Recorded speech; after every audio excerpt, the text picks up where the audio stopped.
নমস্কার বন্ধুরা, আমার চ্যানেলে আপনাদের সবাইকে স্বাগত। আজ আমি আপনাদের সাথে শেয়ার করব ম্যাঙ্গো বরফির রেসিপি। ম্যাঙ্গো বরফি বানানোর জন্য এখানে আমি নিয়েছি 1 কাপ টুকরো করা আম। আমটাকে মিক্সিং জারে নিয়ে পাল্প তৈরি করে নেব।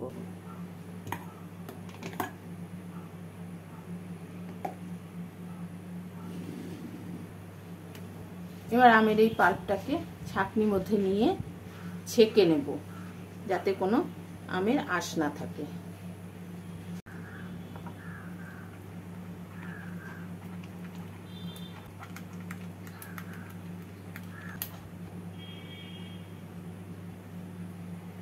গ্যাসে ফ্রাই প্যান বসিয়ে ফ্রাই প্যানের মধ্যে দিয়ে দিচ্ছি আমি 1/2 কাপ সুজি।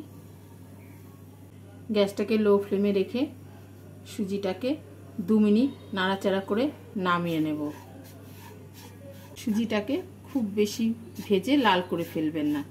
সুজিটা আমার ভাজা হয়ে গেছে, এবার নামিয়ে রাখছি।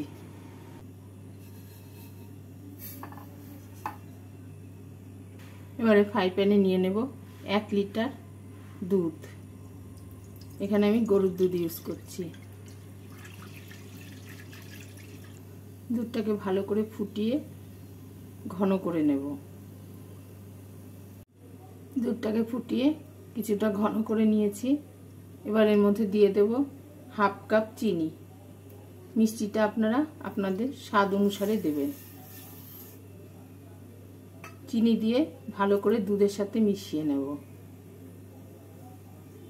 চিনিটা ভালোভাবে দুধের সাথে মিশে গেছে। এবার এর মধ্যে আমি দিয়ে দেব 1 কাপ গুঁড়ো দুধ। সন্দেশ বা বরফি যাই বানাবেন, গুঁড়ো দুধ, কনডেন্স মিল্ক অথবা খোয়া দিলে কিন্তু তার স্বাদ অনেক ভালো হয়। আমার কাছে যেহেতু কনডেন্স মিল্ক বা খোয়া নেই, সেই জন্য আমি এর মধ্যে বেশি পরিমাণে গুঁড়ো দুধ দিয়ে দিলাম। ভালো করে দুধের সাথে মিশিয়ে নেব। অল্প অল্প করে দিয়ে গুঁড়ো দুধটাকে দুধের সাথে মিশিয়ে নিতে হবে।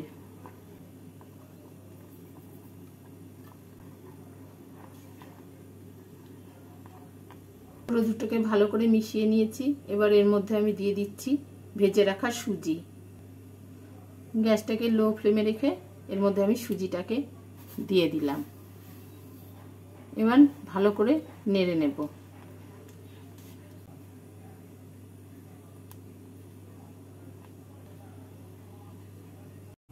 সুজিটাকে 2 মিনিট মতো নাড়াচাড়া করে নিয়েছি। এবার এর মধ্যে আমি দিয়ে দেব অল্প জাফরান।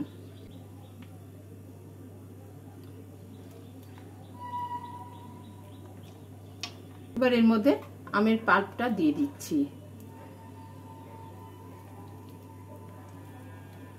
পাল্পটা দিয়ে ভালো করে মিশিয়ে নেব।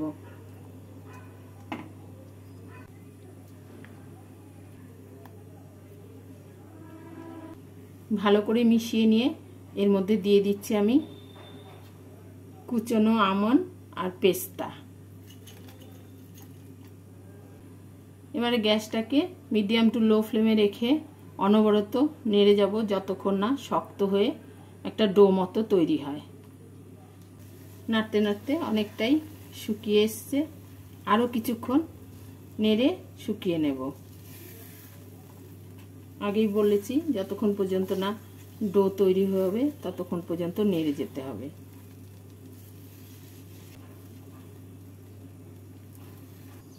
বরফির ডোটাকে এইভাবে তৈরি করে নিলাম।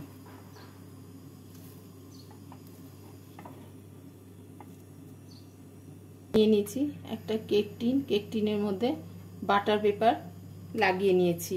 এবার অল্প ঘি ব্রাশ করে নেব।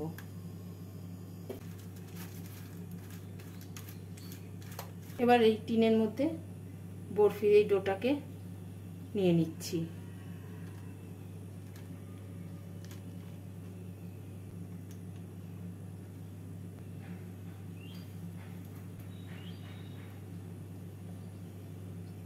নামিয়ে নিয়ে ছড়িয়ে দেব।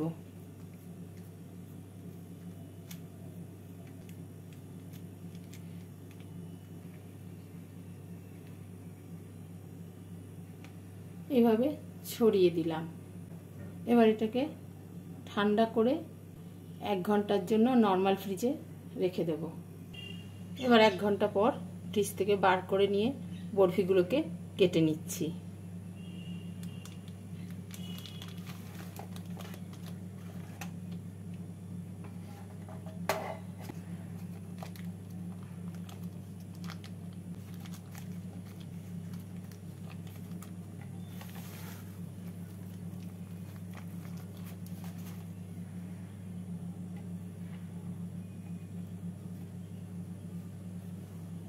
বরফিটা আপনারা চৌকো বা বরফি আকারে কেটে নিতে পারেন।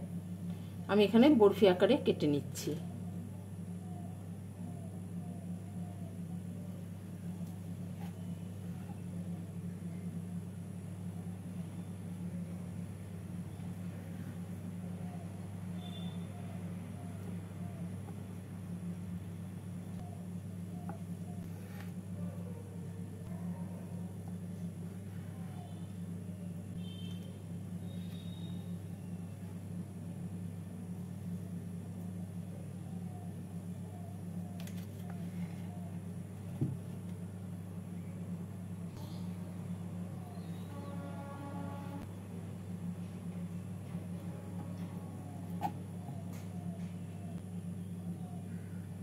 এইভাবে কেটে নিলাম।